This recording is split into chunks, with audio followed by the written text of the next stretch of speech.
Michigan Interchange is the segment along I-75 that connects the highway and the local roads to the port of entry for the Gordie Howe Bridge. We're building 4 ramp bridges that connect I-75 to the port of entry. The ones north of Fort are steel girder bridges with concrete decks, and the ones south of Fort Street are concrete girder bridges. So a ramp is like any other bridge. It's made up of abutments with piers in between the abutments that hold up the spans, which are made of girders, and then bridge decks are poured on top, and parapet walls are poured on top of those, and then finishes such as light poles and signage and stripes and everything that goes on. For the earthwork, bulldozers, front end loaders, excavators, and dump trucks are used.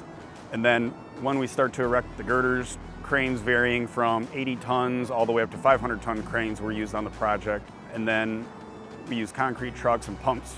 Most of the concrete is pumped on the bridges. Ramp B will route northbound traffic to the POE from I-75. Ramp A will return traffic to I-75 from the POE. Ramp D will route traffic from southbound I-75 to the POE, and Ramp C return traffic from I-75 to the POE. Ramp C is the longest ramp. It is 997 feet long, varies in height from 15 feet to 24 feet at its highest.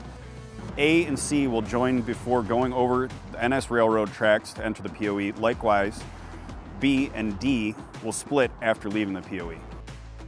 Where Ramp B and Ramp D come together, forming one ramp, it is 1,300 foot long, and its highest point, 23 feet, where it crosses the railroad track.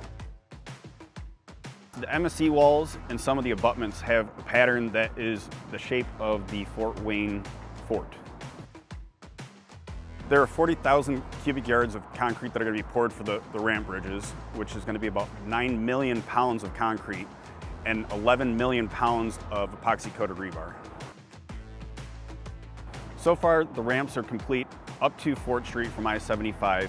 The other side, we're still tying rebar and installing bridge pans in preparation to pour concrete into the POE.